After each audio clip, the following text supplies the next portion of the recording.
Okay, magandang araw Pilipinas. Sa araw pong ito ay pag-uusapan po natin ito pong kalokohan na naman nito pong ni Marcoleta, na kung saan ay gusto niya na namang sirain, baguhin yung mga nakasaad po sa rules ng Senado.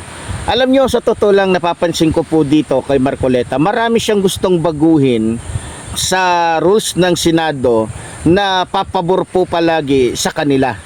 Hindi po sa taong bayan, papabor palagi sa kanila. Kitang-kita ko po kasi lahat halos ng kahilingan niya, yung mga gusto niyang mangyari. Yan po ay dahil para palusutin ito pong kanilang amo, ang kanilang Panginoon na si Sara Duterte. E biro nyo, sa rules po ng Senado, kapag ikaw po ay magiging judge sa mga gaganap na impeachment, kinakailangan po na ikaw ay aktwal na nandoon na manunumpa, aktwal na makikipag o makikinig o sasama bilang impeachment judge. Ang gusto po niyang mangyari, mga kababayan, baguhin daw, dagdagan daw ng rules yung rules ng Senado patungkol sa impeachment, para lamang makaatin po itong si Bato de la Rosa para makasali siya sa pagboto. Alam niyo mga kababayan, talagang masasabi kong napakahayop, napakasiraulo, napakagago, napakawalang kwenta po talaga ng senador na to, na kung saan ay para bagang gusto na lang niya lahat ng gusto niyang maisip mangyari. Pero isa lang ang sinasabi ko dito, dahil nga po sa hindi naman pwede yun, mismong yung ilang mga matitinong mga senador dyan, lalong-lalo na yung Tulfo Brothers, siyempre yung iba pa katulad ni Tito Soto,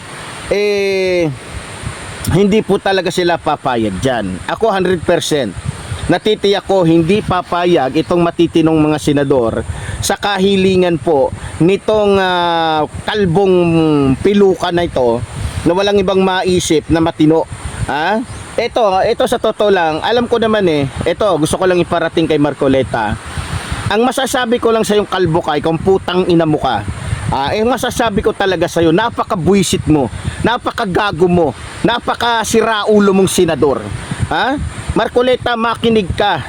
Lahat na lang ng ginagawa mo puro kagaguhan, puro katarantaduhan, putang ina mo ka. Bakit hindi ka pa maalis-alis dyan sa Senado? Wala ka namang ibang ginagawa Alam mo sa sarili mo, Mr. Marcoleta, na yung mga kahilingan mo ay dahil lamang para makalusot o para lamang matupad ninyo yung mga masasamang balak ninyo.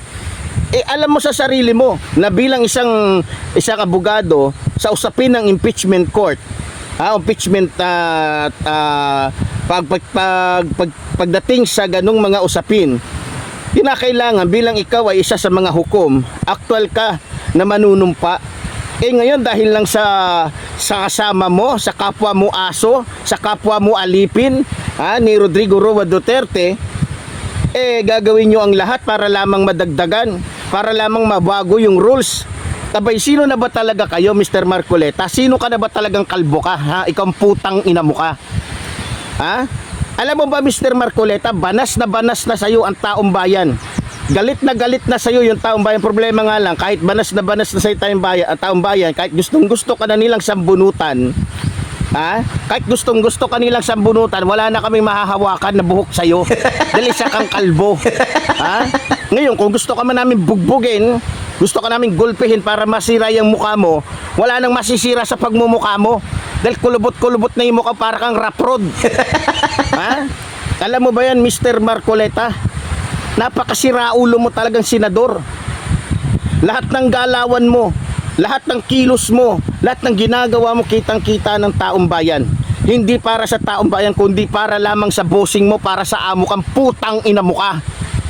Ako iniiwasan ko magmura pero wala na akong pakialam. Ang importante, nasasabi ko yung saloobin ng taong bayan na gusto nilang sabihin sa'yo. Wala na akong pakialam kung masisira man ang YouTube channel ko. Ang importante, nasasabi ko yung saloobin ng taong bayan kung ano at sino ka.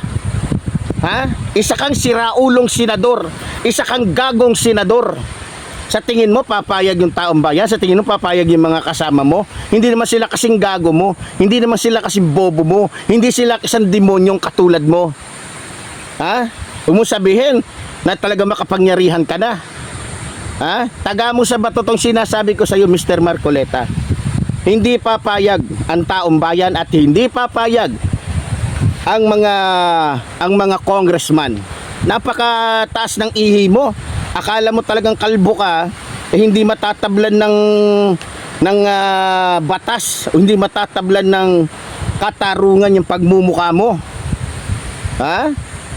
Sa totoo lang, Mr. Marcoleta, alam ng taong bayan kung kanino ka. Alam ng taong bayan na ikaw ay alipin ng mga Duterte. Isa ka sa mga tuta nila na humihimod sa puwet ng mga Duterte. Isa kang senador na kung saan ay may pananagutan din sa taong bayan, lalong-lalo na sa batas. Dahil isa ka rin sa mga kawatan, isa ka din sa mga mapagpanggap na mga senador na akala mo matino, pero yun pala may lihim. Diba? Kaya nga gustong-gusto mong iligtas yung mag-asawang, diba? Diskaya. O, ba't gustong-gusto mong iligtas, Mr. Marcoleta? Bakit? Hindi mo masagot? Ako sasagutin ko. Kaya gusto mong iligtas kasi kasabwat ka. Ha? Marami kang ginagawang kalokohan, nagpapanggap ka lang kung gaano kapangit yung pagmumukha mo, siya naman pangit ang mga ginagawa mo. Na kaya ka lang naman nananalo dahil nababayaran mo yung mga bumuboto sa iyo. Napipilitan na lang sila dahil binibigyan mo naman sila ng malalaking pera. 'Di ba? Oh, ngayon Mr. Marcoleta, taga mo sa bato tong sinasabi ko sa iyo. Ha? Luluha ka muna ng dugo.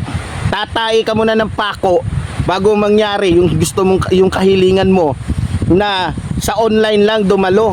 Etong si Bato de la Rosa, nakalbo din na katulad mo, na kasing sama ng pagkatao mo. Ha? Talaga kayong mga kalbo kayo, pera lang doon sa mga walang hindi involved sa politika. Ha? Kayo talagang mga kalbo kayo. Isa lang masasabi ko sa inyo.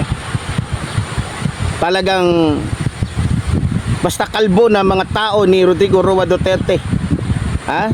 Kung gaano ka linis yung ulo ninyo, siya namang dumi ng sungay ninyo. Oh, ngayon Mr. Marcoleta, magagalit ka na naman sa akin kasi minumura kita. Ha? Kaya kita minumura kang putang ina mo ka dahil siraulo ka kasi.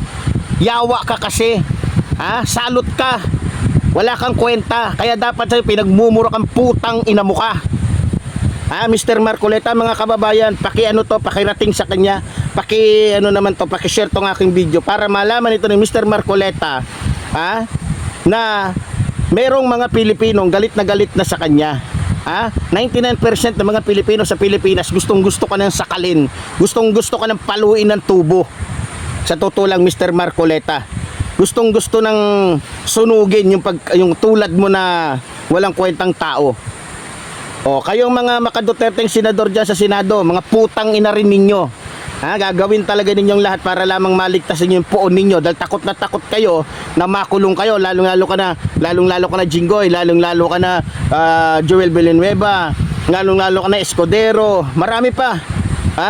Marami sa inyo na kaya gustong-gusto maging presidente si Sara Duterte dahil gusto nyo maging tagapagligtas ninyo si Sara Duterte sa mga kagaguhan ninyo dahil marami kayong nakulimbat na pera sa taong bayan, mga putang ina ninyo. So yun lang ang masasabi ko. So muli po, tuloy po nung sinasabi ng lingkod, mabuhay po ating inang bayan, mabuhay pa nagmamahal sa ating naman. Maraming salamat po.